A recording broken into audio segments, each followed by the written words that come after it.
Summer vacation ഇങ്ങനെ അവസാനിച്ചത് 4 ദിവസത്തെ ഒരു വിയറ്റ്നാം യാത്രയോട് കൂടിയാണ് കേട്ടോ. പോയത് ഫുക്കോക്കിലേക്കാണ്. ഫുക്കോക്ക് എന്ന് പറയുന്നത് വിയറ്റ്നാമിൽ ഒരു വിസ ഫ്രീ ആയിട്ടുള്ള ഒരു ഐലൻഡാണ് കേട്ടോ. 4 ദിവസം അതൊക്കെ കാണാനുള്ള ഒരു രാജ്യമല്ല ഒരു ഐലൻഡ് തന്നെയാണത്. ഒരു എന്താ പറയുക, കുറച്ച് ഡ്രമാറ്റിക് ആയിട്ടുള്ള ഒരു ഐലൻഡ് എന്ന് പറയാം. പക്ഷേ ഒരു ഐലൻഡാണെന്ന് തോന്നാത്ത രീതിയിലുള്ള ഫെസിലിറ്റീസ് ഒക്കെ അവരോട് മെയിൻറ്റെയിൻ ചെയ്യുന്നത് ഒരു ചെറിയ ഒരു പാവം ഒരു ഐലൻഡ്, ഒരു രാജ്യം തന്നെ പറയാം കേട്ടോ. അതിൽ ഇമ്പോർട്ടൻ്റ് ആയിട്ടുള്ള ഒരു സ്ഥലമാണ് കിസ് ഓഫ് സീ. നമ്മൾ ചെന്ന അന്ന് വിസിറ്റ് ചെയ്ത സ്ഥലമാണ് കിസ് ഓഫ് സീ എന്ന് പറയുന്നത്. ഇവിടെ പോയി കഴിഞ്ഞാൽ നമ്മൾ മസ്റ്റ് വിസിറ്റ് ആയിട്ടുള്ള സ്ഥലമാണ് കിസ് ഓഫ് സീ കേട്ടോ. നമുക്ക് 2 സൈഡിൽ കൂടിയും പോയിട്ടുള്ള ഒരു ബ്രിഡ്ജാണത്.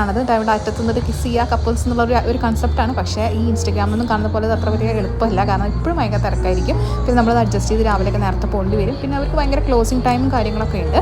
അവിടെ പോയി കഴിഞ്ഞാൽ നമ്മൾ മസ്റ്റായിട്ട് ചെയ്യേണ്ട കാര്യമാണ് ഈ ഒരു ഷോ കേട്ടോ. ഇത് നമ്മൾ എന്തായാലും കണ്ടിരുന്നേ പറ്റുള്ളൂ. കാരണം അത് അത്ര ഒരു വർത്ത് വാച്ചിങ് ആണ്. 20 മിനിറ്റ്സോളം നമുക്ക് ഈ ഷോ ഉണ്ട്. അതൊരു എനിക്ക് തോന്നുന്നു 7:30 സ്റ്റാർട്ട് ചെയ്യുന്നതാണ്. അപ്പോൾ നമ്മൾ 6:30 ആകുമ്പോഴേക്കും ബീച്ചിൻ്റെ അവിടെ എത്തി നമ്മളൊരു പ്ലേസൊക്കെ പിടിച്ച് കഴിഞ്ഞാൽ നമുക്ക് നല്ല അസലായിട്ട് നിന്ന് കാണാൻ പറ്റും. ഫ്രണ്ടിൽ നിന്ന് കാണാൻ പറ്റും. അതർവൈസ് നല്ല തിരക്കായിരിക്കും കേട്ടോ.